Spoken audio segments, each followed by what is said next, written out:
नाज़िन मेहर भरसा ॻोठ पुराचो में अवामी तहरीक पारां तालीम बचायो सिंध बचाए जे उनवान हेठ सफ़ाक़ती मच कचहरी कोठाई वई। सिंध जे नाले वारे क़ौमी रागी सरमद अयाज़ पिणु क़ौमी गीतनि ते माहौल गरमाए छॾियो। इन हवाले सां पेश आहे अब्दुल्ला सुमरो जी हीअ रिपोर्ट।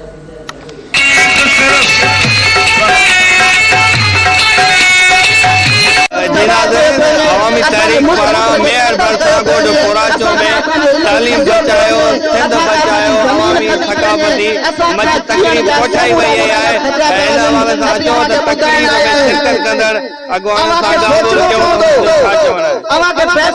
आज अवामी तहरीक तरफ़ां पुराचो ॻोठ में हिते मेहर लॻो हिकिड़ी बहितर कचहरी घुराई वई आहे जंहिंजो मौज़ू आहे जेका तइलीम सिंध बचायो।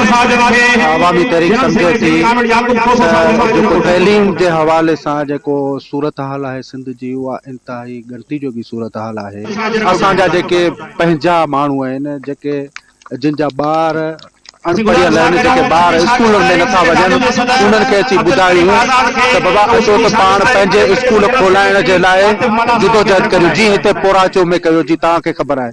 तीअं असां ॿियनि इलाइक़नि में बि जिते जिते स्कूल बंदि आहिनि उन लाइ जिदोजहद करियूं पंहिंजा ॿार स्कूल मोकिलियूं ऐं पाण तइलीम हासिल करियूं त जीअं पाण जेका तरक़ी आहे मुल्क जी तरक़ी आहे ऐं सॼी दुनिया जी जेका तरक़ी आहे उन में असांजा माण्हू अॻिते वधनि। अॼु ही अवामी तहरीक जे तरफ़ां असांजे हिकिड़े नंढे ॻोठ पोराचो में यूसी पोराचो में तालीम बचायो सिंध बचायो मच कचहरी जेकी रखी वई आहे उहा सक़ाफ़ती अवामी मच कचहरी आहे जंहिंमें सभई माण्हुनि शिरकत कई आहे। पंहिंजी जेकी तालीम आहे सिंध जी तालीम खे हथु वठी उनखे तबाह कयो वियो आहे। असीं सम्झूं था त सिंध जे स्कूलनि ते कब्ज़ा आहिनि, असीं सम्झूं था त सिंध जे स्कूल तबाह आहिनि ऐं सिंध में जेकी तयारी तालीम नथी ॾिनी वञे उस्तादनि जी तमामु घणी खोट आहे उहा भरती नथी थिए आहे। तंहिंजे करे सिंध जी तालीम खे उजागर करण जे लाइ सिंध जी सक़ाफ़त खे उजागर करण लाइ हीअ असांजो हिकिड़ो नंढो प्रोग्राम हिते असां मुनक़द कयो आहे। मच कचहरी मुख़्तलिफ़ आहे, हीअ आम मच कचहरी न आहे।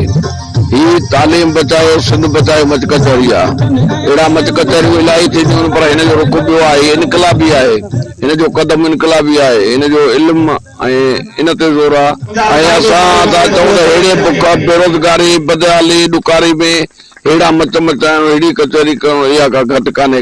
पोराचो तरफ़ां हीअ तालीम बचायो सिंध बचायो अवामी मच कचहरी जेका अवामी तहरीक पंहिंजे रिवायतुनि खे बरक़रार रखंदे हीअ अहिड़े क़िस्म जा प्रोग्राम करे ऐं हिकिड़ो नओं मैसेज पई ॾिए त असांजी जेका असांखां तालीम खसी वई आहे उन तालीम जे हवाले सां असीं अहिड़े क़िस्म जा प्रोग्राम कयूं। हिकु पासे असीं रोडनि ते वञी एहतिजाज करियूं था, ॿिए पासे असीं अहिड़े क़िस्म जा सक़ाफ़ती प्रोग्राम करे पंहिंजी तालीम खे उजागर करण जे लाइ असीं मैदान ते अचूं था ऐं अवामी तहरीक पंहिंजी रिवायत खे बरक़रार रखंदे अहिड़े क़िस्म जा प्रोग्राम करे पई। पंहिंजो सिंध बचायो ऐं तालीम बचाइण जे हवाले सां असांजी यूनिट आहे पुराचो हुन में दोस्तनि खे प्रोग्राम रखियो आहे।